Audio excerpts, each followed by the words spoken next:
Good, welcome everybody. Thanks for coming. Very happy to welcome Stuart Maconie to Oslo and to Larm. Hello. At the moment, Stuart's main radio show is a show called The Freak Zone on BBC Six Music, and this is a show which has an incredibly broad Catholic taste in music, and when you kind of have such a wide taste in music, I mean, I don't know about you, but one of my sort of nightmare situations, people find out that you write about music or you work in music, and then when they say, you know, so what music are you into? Yeah.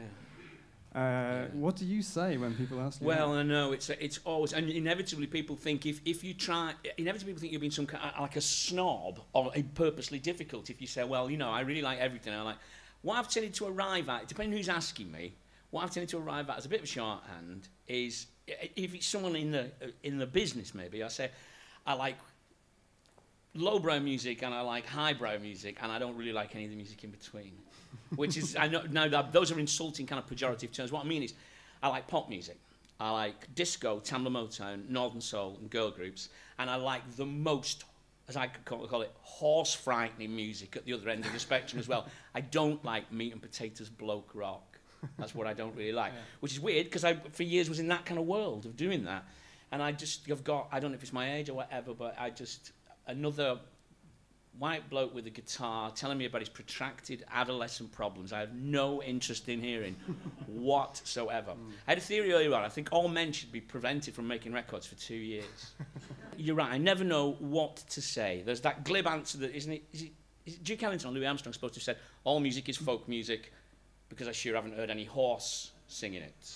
So in that sense, I suppose I like folk music.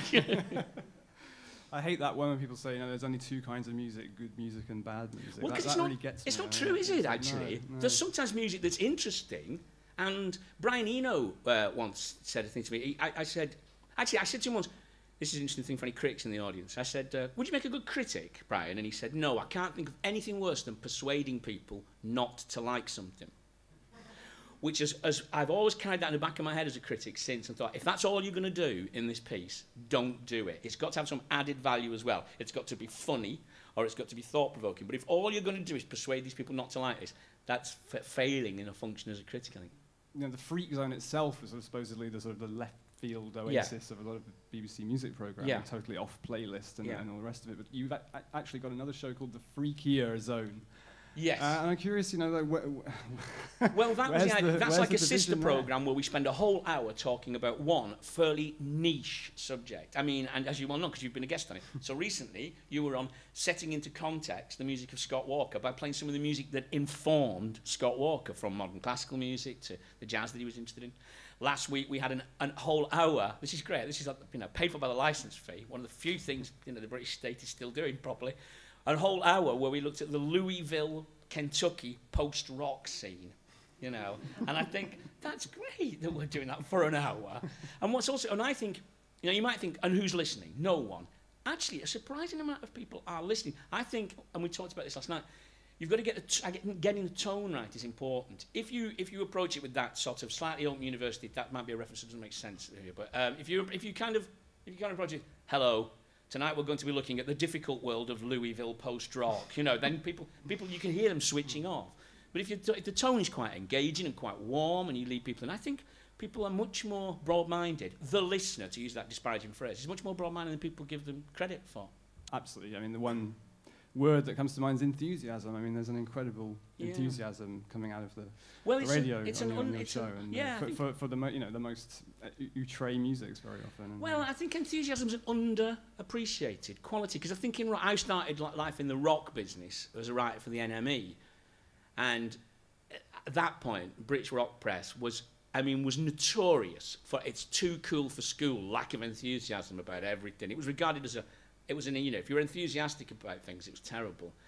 I was in New York with Primal Scream, and Bobby Gillespie rang up my hotel room and said, "Hey Stuart," he says, "I thought tonight we could go over to the Lower East Side and we could try and get some of that crystal meth that the Velvet Underground used to take."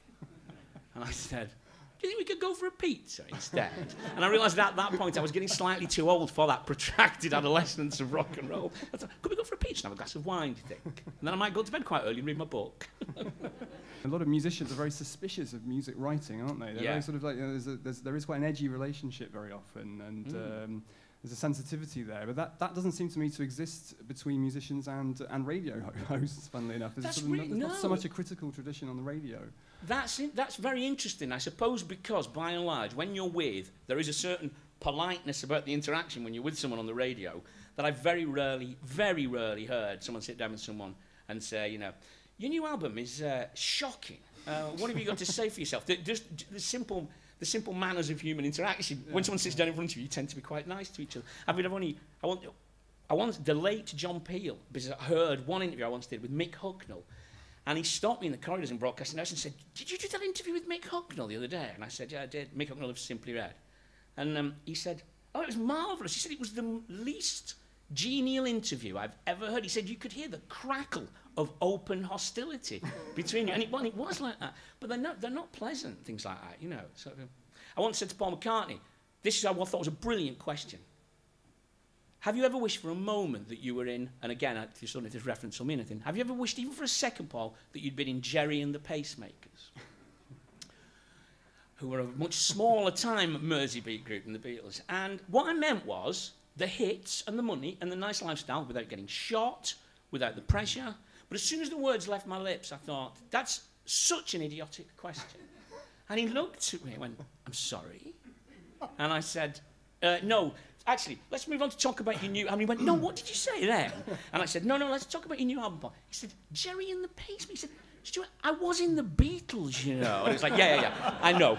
Yeah, I'm fully conversant with your work with the Beatles, Paul. And anyway, and he was kind of amused, but he must have thought, what are you thinking? But you're one step removed, aren't you, in writing?